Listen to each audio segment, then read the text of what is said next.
네, 안녕하십니까. 국토교통과학기술진흥원 이강준 수석연구원입니다. 저희 건설 신기술 제도에 대해서 오늘 간단히 소개를 드리도록 하겠습니다. 진행 순서는 건설 신기술 제도 안내 부분과 건설 신기술과 특허의 주로 비교 설명을 드리고, 건설 신기술 혜택, 그 다음에 활성화를 위한 노력들, 그리고 지원 제도 관련해서 소개를 간단히 드리겠습니다. 건설 신기술 제도 부분 설명을 좀 드리겠습니다.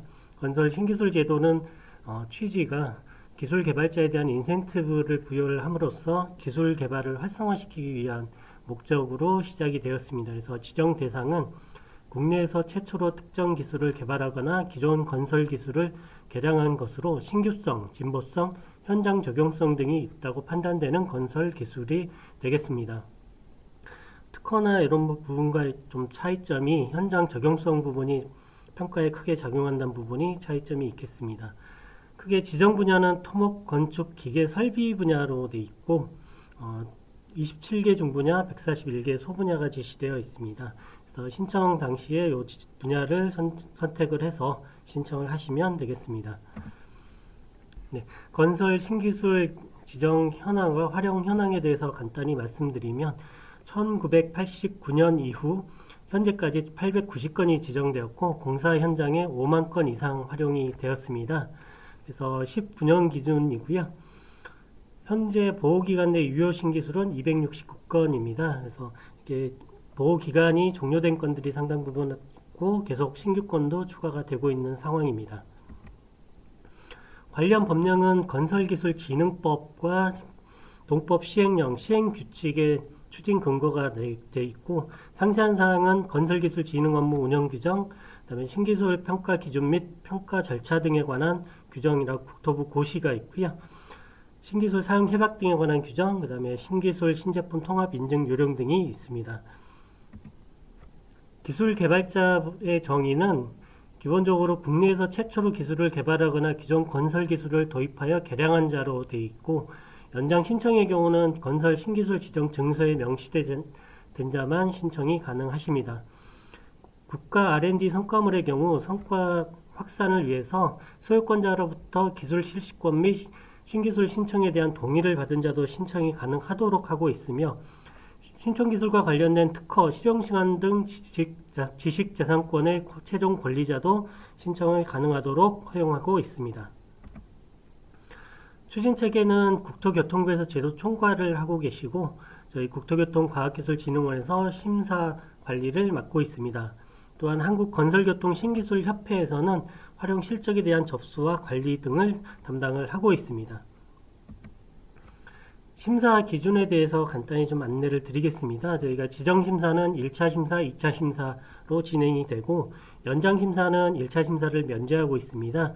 그래서 지정심사 1차 심사 같은 경우는 신규성, 진보성, 경제성을 중심으로 배점이 되어 있고, 2차 심사는 현장 적용성, 보급성 등으로 구성이 되어 있습니다. 연장심사는 좀 특수한데요. 연장심사는 2차 심사만 실시하며 기술 우수성, 활용 실적, 그리고 사업평가 결과나 해외 활용 실적 등 기술 보급 노력 등을 봐서 가점이 10점이 부여되어 있습니다. 심사 절차는 화면에 보시는 바와 같이 지정심사 절차는 접수부터 사후관리까지 좀 전체적인 단계가 있고요. 최종적으로 신청부터 지정까지 총 6개월 정도 소요된다고 보시면 되겠습니다. 연장심사 같은 경우는 1차 심사가 생략되기는 하나 전체적으로 프로세스가 비슷하기 때문에 4개월에서 5개월 정도 생각을 하시고 있으시면 될 것 같습니다. 신기술 사후관리는 저희가 발주청이나 개발자 또는 일반인들의 정보 서비스를 좀 실시를 하고 있고, 그 다음에 건설기술진흥법에 따라서 발주청에서는 신기술 공사가 끝나면 저희 신기술 인증관리 시스템을 통해서 사업평가를 입력을 하도록 하고 있습니다. 그리고 활용 실적 같은 경우는 신기술협회에서 접수를 받아서 최종적으로 관리가 되고 있습니다. 특허와 건설 신기술에 대해서 간단히 좀 비교를 드리겠습니다. 특허와 신기술 같은 경우는 특허는 독점적인 권리를 부여한다는 측면이 있고, 건설 신기술은 독점적인 권리보다는 우대 조치에 가깝다라고 보시면 될 것 같습니다. 그래서 지정 요건 같은 경우도 특허 같은 경우는 신규성, 진보성, 산업상 이용 가능성 중심으로 되어 있는데 건설 신기술 같은 경우는 현장 적용성 부분이 좀 집중적으로 평가가 되고 있습니다. 그리고 존속기간도 특허는 20년으로 되어 있으며 건설 신기술은 최초 보호기간은 8년입니다.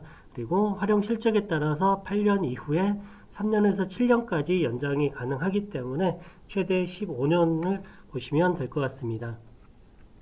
그리고 말씀드린 대로 독점적, 배타적 권리가 있는 부분은 특허이고 신기술은 독점적이거나 배타적 권리를 부여하진 않고 각종 공사 시 우대를 하고 있는 사항입니다. 또한 실시권 같은 경우 특허에서는 이제 법적으로 통상실시권과 전용실시권을 규정을 하고 있고 건설 신기술 같은 경우는 이런 통상이나 전용 실시권 계약은 허용되지는 않습니다. 다만 신기술 사용 협약자라는 제도를 통해서 신기술이 없더라도 협약을 맺고 공사에 참여할 수 있는 제도를 운영 중에 있습니다. 건설 신기술 혜택에 대해서 말씀을 드리겠습니다. 사실상 건설 신기술 혜택에 대해서 가장 관심이 많으실 텐데요. 저희 건설기술진흥법에 따라서 저희는 신기술 같은 경우에 시험 시공 공고를 할 수 있도록 하고 있으며 결과가 우수하면 해당 공사에 우선 사용하도록 의무를 부여하고 있습니다. 또한 신기술 적용을 했을 시 고의나 중대과실이 아니면 공사발주 담당자는 면책을 하도록 법 규정을 가지고 있으며 그다음에 각종 정책 자금 지원 시에 우선 지원을 요청이 가능하도록 규정하고 있습니다.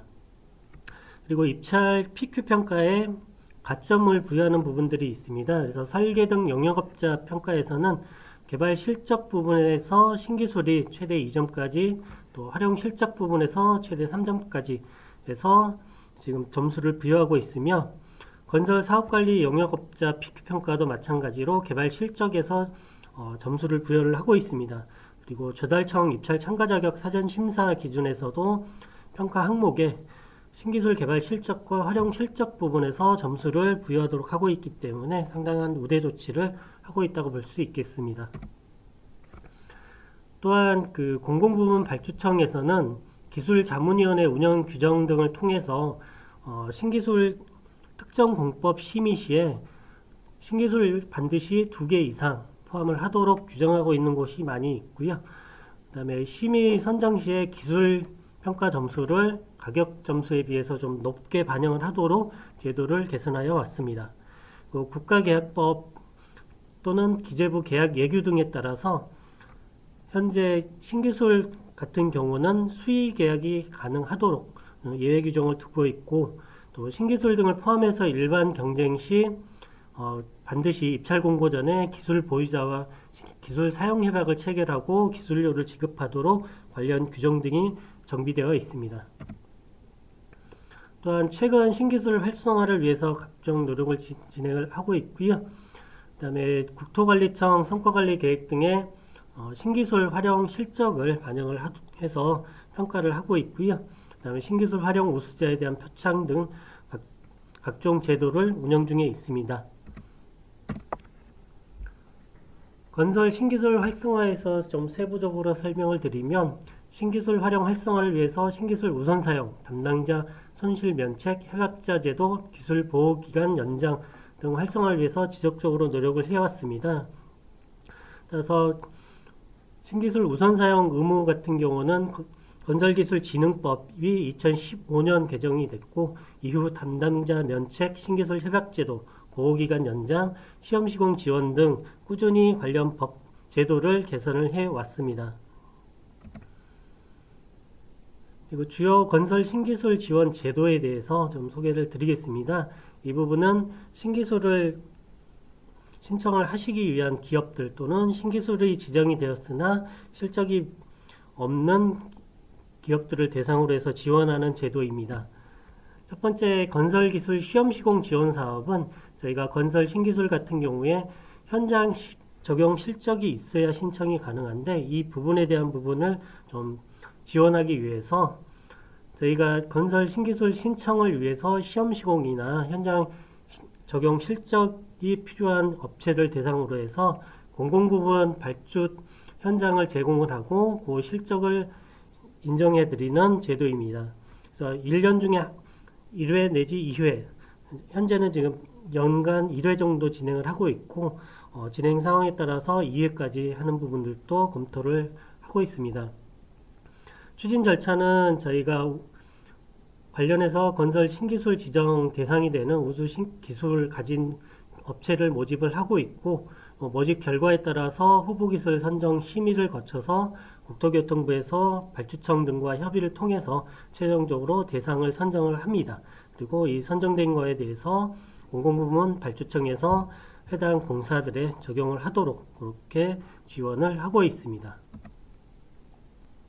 네, 또한 시험 시공 지원 사업 같은 경우 비용 부분은 실제 과거에는 저희가 업체에서 100% 부담을 했었는데 이 부분은 발주청에서 50%까지 부담을 하도록 최근에 제도 개선이 되었기 때문에 내용 참고하셔서 많은 신청 있으시길 바라겠습니다. 신기술 공공구매 제도 부분입니다. 저희가 첫 번째 고객 대여주기라고 호칭을 하고 있고요. 이 제도는 신기술 지정인 되었으나 활용 실적이 없는 중소기업을 대상으로 공공부문에서 첫 번째 고객이 되어주는 제도입니다. 이 부분도 시험 시공 제도와 비슷하게 저희가 매년 현장 적용 실적이 없는 신기술에 대해서 조사를 하고요. 그 해당 기술들 중에서 실제 발주청 등과 협의를 통해서 적용 가능한 기술을 찾습니다. 그래서 발주청 등에서 설계 검토나 이런 것 결과를 거쳐서 최종적으로 적용 대상을 선정을 하게 되고, 선정된 거에 대해서는 국토부에서 각 발주청에 적용을 하도록 공고를 하고 있습니다. 또 마찬가지로 이 공공구매 제도는 저희가 공공기관 우선 구매를 권장하는 제도이고 중소기업 중심으로 지원을 하고 있습니다. 대기업 같은 경우는 자체 현장 등 현장 적용이 비교적 쉽기 때문에 저희가 어려운 중소기업 대상으로 해서 진행을 하고 있는 제도입니다.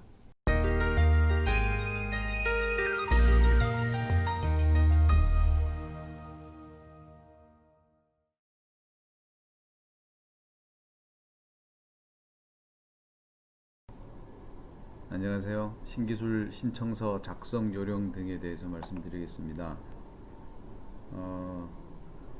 신기술 신청서 작성 요령 등가 신기술 지정 신청서의 작성, 신기술 지정 신청서 작성 일반, 신청서는 규칙에 신기술 지정 신청서와 해당 구비 서류를 포함한 서류를 말합니다. 신청서는 A4 용지에 세로 방향으로 작성, 워드 프로세서는 한글 2.7 이상을 사용하시고 글꼴은 신명조, 줄 간격은 160%로 하시면 되겠고요. 이하 여러가지 부분은 읽어보시면 되겠습니다. 그리고 그 외에 신청서 외에 접수에 필요한 서류는 개인인 경우 인감증명서, 법인인 경우 법인 등기부 등본, 사업자 등록증 사본 및 법인 인감증명서, 그리고 시험 성적서, 활용 실적 서약서, 시험 시공 결과에 관한 서류 또는 발주청이 확인한 현장 시공 실적 증빙 자료, 그리고 해당 시에는 지식 재산권 활용 동의서가 첨부가 되어야 되겠습니다.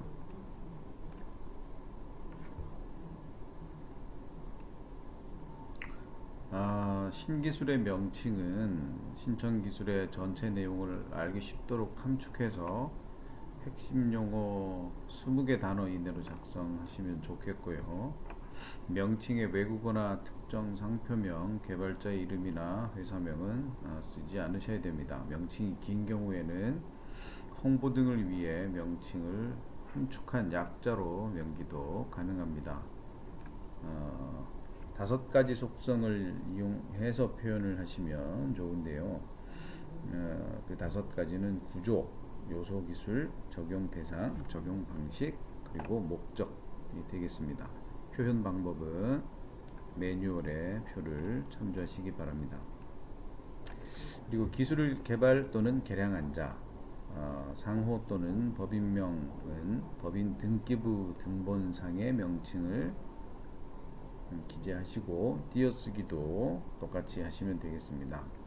주소는 신청인이 법인인 경우에는 법인 등기부 등본상의 소재지를, 개인인 경우에는 주민등록상 주소지를 기재하시고 연락 가능한 전화번호를 기재하시면 됩니다. 사업자 등록번호는 법인인 경우 사업자 등록번호, 개인인 경우는 생략하면 되겠습니다. 만약 신청인이 법인과 개인, 복수의 법인 또는 개인인 경우에는 기술개발 또는 개량한 자의 난을 복수로 작성하시면 되겠습니다. 개인정보 보호를 위해 사업자 또는 주민등록번호, 대표자, 주소, 전화번호 등은 제출하는 신청서 원본에만 기재하시고 4번에는 삭제하시면 되겠습니다.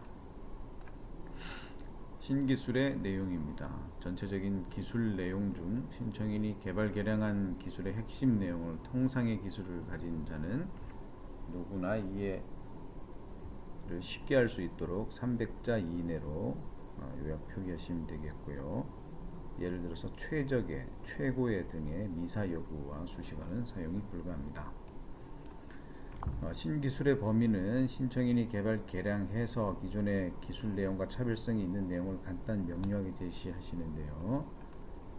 기술을 구성하는 요소, 성능 구현 방법 등을 범위로 제시하시면 되겠습니다. 기존 기술의 내용과 추후 개발이 예상되는 포괄적인 개념 등은 범위가 될 수 없음을 유념하시고, 기술의 우수성에 대한 설명, 성능, 효과, 미사 요구 역시 사용이 불가합니다. 시험 성적서, 연구 보고서, 현장 활용 실적 등을 통해 기술의 성능 및 효과가 검증된 내용에 한정해서 신기술 범위로 신청을 하셔야 됩니다. 신기술 지정 신청서 양식입니다. 매뉴얼을 참조하시고요. 목차입니다. 신청인들께서 간혹 실수하시는 부분이 있는데요. 이 매뉴얼 상의 목차 그리고 는 꼭 준수하셔서 작성하시기를 말씀드립니다. 예를 들어서 스마트 건설 기술 부합성과 상관이 없을 경우에는 이 외괄호 4를 지우지 마시고 그대로 서술하신 후에 해당 없음으로 처리를 하시면 되겠습니다.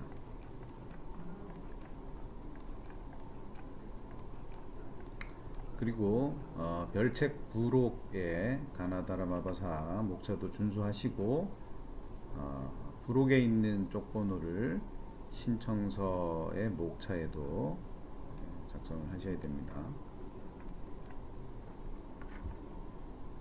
기술개발 환경과 기술개발 목표 과정 작성하신 후에 이 신기술이 개발되기까지 연혁을 일목요연하게 시간의 흐름에 따라서 작성을 하시고, 신청인이 이제 복수일 경우에는 그 각각의 신청인들을 명기를 하시면 되겠습니다.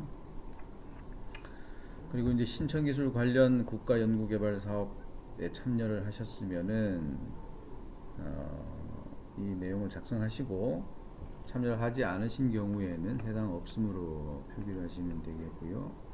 국가연구개발 사업에 참여를 하셨다면은 여기에 필요한 정보를 입력하시고,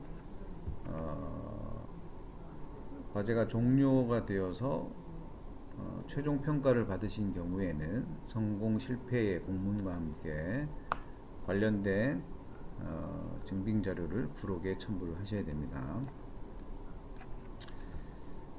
기술개발 관계자 신청인의 수에 맞게 작성을 하시면 되겠고요. 이 표를 잘 작성을 하셔야 됩니다. 이 표를 양식을 건들지는 마시고 있는 양식에 그대로 준수해서 작성하시고 별책에 쪽번호까지 기재를 하셔야 됩니다. 연구 용역은 이 기술 개발을 하는 과정에서 뭐 대학교든 또는 기업체의 연구 용역을 발주를 하셨고 거기서 어떠한 연구 보고서 등의 결과물을 받으신 부분에 대해서 작성을 하시는 겁니다. 그리고 시험 검증은 국공립시험기관이나 쿠라스 인정서를 발급할 수 있는 기관이나 건설기술 용역업 등록증을 발급할 수 있는 기관에서 시험 성적서를 발급받으셔서 그 내용을 작성하시는 거고 역시 부록에 첨부하셔야 됩니다. 그리고 지재권은 가지고 계신 신기술 신청 기술과 관련된 지재권을 다 기입을 하시는데 관련된 소유기관, 소유권자를 다 명기하시고 특허의 번호 또 특허 명칭도 같이 기재하신 후에 부록에 증빙자료를 첨부를 하셔야 됩니다. 특허 관련 부록에는 특허증, 특허 등록 원부, 특허 공보 이렇게 특허별로 3종이 꼭 들어가야 되겠고요. 특허 등록 원부의 경우에는 발급 3개월 이내분만 인정하니까 사본인 경우에는 원본 대조피를 날인하셔서 부록을 꾸리셔야 되겠고요. 원가 계산서는 원가 계산서에 발급하는 기관의 등록증과 인증서를 그 엑셀 시트에 삽입하셔서 엑셀 파일로 제출을 하셔야 되겠고요. 그리고 현장 적용은 뒤에 현장 적용 실적이 있습니다만 거기에 개수와 순서가 여기에 다 맞아야 되겠습니다. 물론 증빙 자료도 부록에 첨부를 하셔야 되겠고요. 그리고 이제 신청인께서 조사하신 동종 분야 유사 기술에 대해서 건설 신기술, 환경 신기술 등에 대해서 여기에 작성을 하시고 유사 지재권은 여기다 작성을 하시면 되겠고 특허 침해나 소송 분쟁이 있을 경우에도 작성을 하시고 부록에 증빙을 하시고 조건으로도 기재를 하시면 되겠습니다. 기술의 분야는 우선 신청 기술이 건설 기술에 해당하는지 여부를 잘 검토하신 후에 매뉴얼 상의 기술 분류를 참조하셔서 작성을 하시면 되겠고요. 기술 내용 요약을 대표적인 내용과 개념, 도면, 사진 등을 이용해서 설명하시면 되겠습니다. 그리고 기술의 성능 검증 결과도 작성하시면 되겠고 스마트 건설 기술 부합성은 부합하는지 여부를 작성을 하시고 상관이 없을 경우에는 해당 없음으로 기재를 하시면 되는데요. 스마트 건설 기술은 보시는 것처럼 전통 건설 기술의 4차 산업혁명 기술을 융합 활용하는 기술로서 건설 프로세스의 디지털화 자동화를 통해 생산성, 안전성을 향상에 기여하는 기술로 정의가 되어 있습니다. 2018년 국토부 스마트 건설 기술 로드맵에 따른 정의이고요. 관련된 개념과 분야별 기술 예시가 매뉴얼에 나와 있습니다. 그래서 그 개념과 이 예시에 해당하는지를 검토하신 후에 스마트 건설 기술이 해당이 된다. 그리고 해당이 되면 어떤 기술 요소가 해당이 된다. 또는 어떤 목적이나 효과가 된다를 서술하시면 되겠습니다.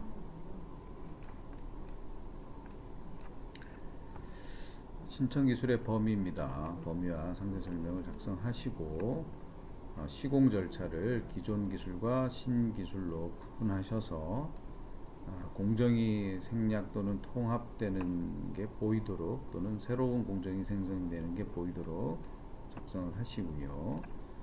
1차 심사 기준 설명서입니다. 신규성 40점이 배점이 되어 있습니다. 그래서 차별성 그리고 앞에서 조사했던 기존 유사 기술하고 순서와 개수가 맞아야 됩니다. 안전성, 독창성 및 자립성 되겠습니다. 이 안전성은 구조적으로 스테이블 또는 언스테이블한가의 의미가 아니고 시공 유지 관리 과정에서 안전한가, 주로 이제 작업자나 관련자들이 안전하게 시공할 수 있고 유지 관리에서 안전한가의 관점으로 작성을 해주시면 되겠습니다. 이 구조물이 시설물이 이 기술이 구조적으로 스테이블 언스테이블한지는 뭐 품질이라든지 다른 쪽에 서술을 하시면 되겠고요. 여기에서는 세이프티 관점으로 작성을 하시는 겁니다. 그리고 독창성 및 자립성이 있고요. 진보성은 품질이 어떻게 향상되었는지 작성하시는 거고, 또 기존 기술이 또는 동종 분야의 기술이 어떻게 개량되었는지를 작성하시는 거고, 첨단 기술성은 저탄소 녹색 성장 정책에 부합하는지, 그리고 또 국가 연구개발 사업의 성과물과 상관이 있는지, 스마트 건설 기술과 상관이 있는지 등에 대해서 서술을 하시면 되겠습니다. 이 당구장 표시를 보시면 환경신기술, 녹색인증기술, 국가연구개발사업 성공과제입니다. 완료가 돼서 성공 판정 공문을 가지고 있는 그런 경우에는 또는 스마트 건설 기술에 해당되는 경우에는 첨단 기술성 배점이 10점 되어 있습니다. 10점 만점에 10점을 드립니다. 해서 잘 작성을 하시면 되겠고요. 경제성 20점 배점 되어 있는데 설계 시공비 절감이 있고 유지관리비 절감이 있습니다. 그래서 작성하시면 되겠고요. 현장 실사 계획입니다. 현장 우선은 여기에서는 현장 적용 목록을 먼저 작성을 하시는데 실질적으로 공사 계약을 통해서 발주 기관과 계약 관계가 증빙이 되어야 되겠고요. 그리고 원도급자일 수도 있지만 그 밑에 하도급자일 수도 있습니다. 그래서 발주자와 여기 시공자는 원도급자를 의미합니다. 그래서 신청인이 원도급일 수도 있고 그 밑에 다시 계약 관계가 있을 수 있습니다. 그래서 여기에는 발주자와 원도급자 또는 원도급자와 신청인 관계를 다 쭉 서술을 하시고 공사기간 규모 쓰시고 전체 공사 금액을 쓰시고 이 안에는 신기술 공사 금액을 쓰시는 겁니다. 그리고 발주자로부터 확인이 이제 뒤에 그 부록의 증빙 자료가 붙겠는데요. 그래서 발주자로부터 확인하는 발주자 확인, 감리자 확인, 그리고 원도급자 확인 비고에 작성하시면 되겠고요.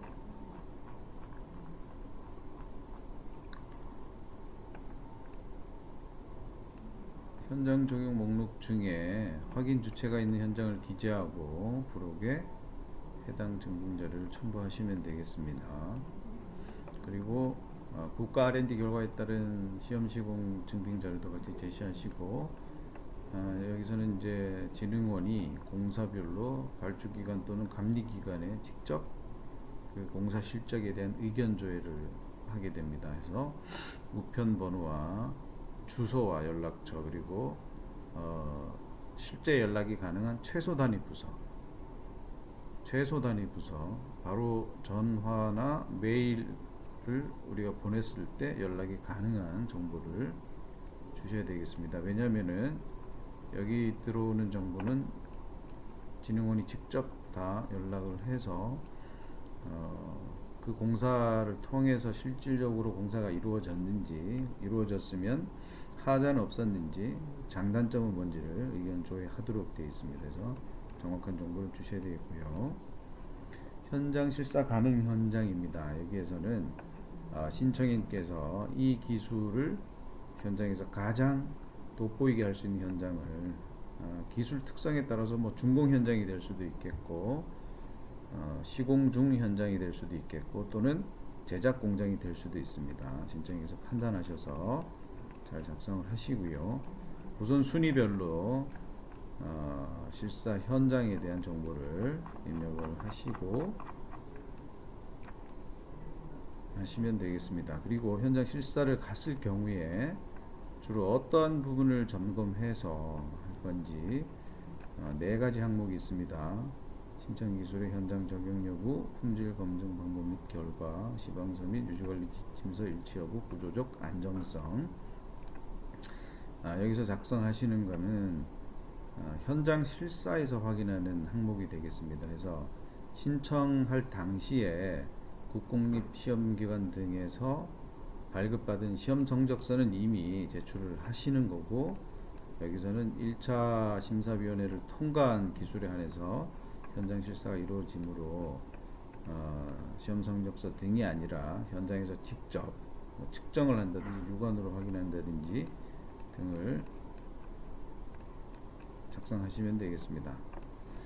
그리고 이제 1차를 통과한 기술은 현장 실사 후에 2차 심사를 진행하게 됩니다. 2차 심사는 1차 심사와 평가 항목이 좀 다릅니다. 시공성, 안전성, 구조, 안정성,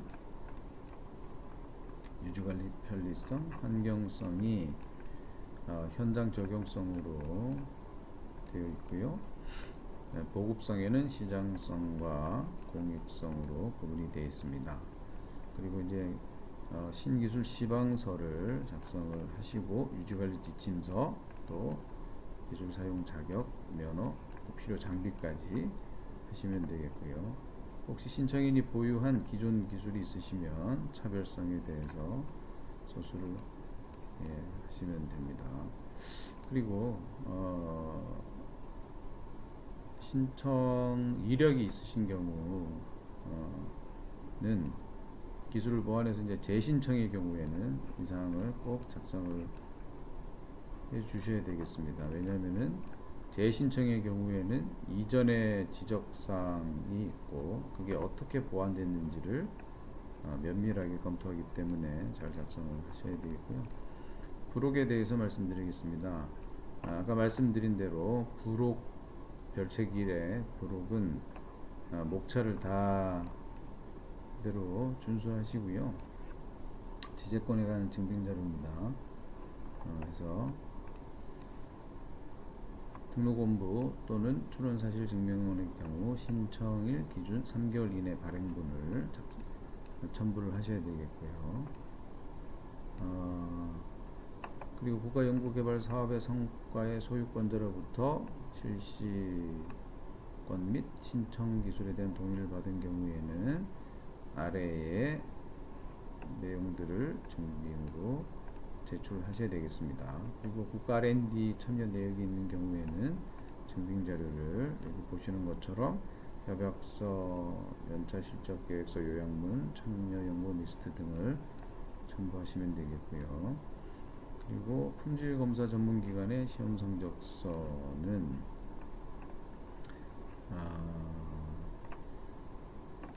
전문 기관에 등록증 사본을 제출하시고, 아까 말씀드린 국공립시험기관 또는 건설기술용역 사업자 증빙이 돼야 되겠습니다. 그리고 관련해서 연구보고서나 발표 논문이 있으신 경우에는 연구보고서가 분량이 많다 그러면 뭐 다 꼭 실어야 되겠다는 경우를 제외하고는 그 요약을 좀 첨부하시면 좋겠고요. 논문도 마찬가지입니다.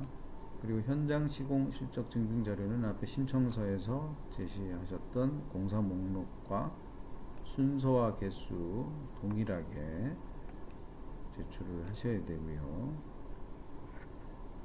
우선은 현장 시공 실적 증빙 자료는 발주기관 또는 실적관리기관에서 발급받아 제출하는 게 원칙입니다. 그러나 이제 불가피한 경우에 발주기관의 증빙이 불가능한 경우는 사유를 명확히 발주기관 확인 불가능 사유서에 여기 양식이 매뉴얼에 있습니다. 명시하신 후에 시공자 또는 감리사 확인으로 증빙이 가능합니다. 부수적인 경우에 불가피한 경우에 그렇고요. 발주기관과 실적관리기관에서 받는 게 우선입니다. 그리고 이제 이 두 번째 경우에는 시공중공사인 경우는 공사계약서 기성실적 증빙을 첨부하시고, 준공된 공사는 공사실적 증빙을 첨부하시면 되겠습니다.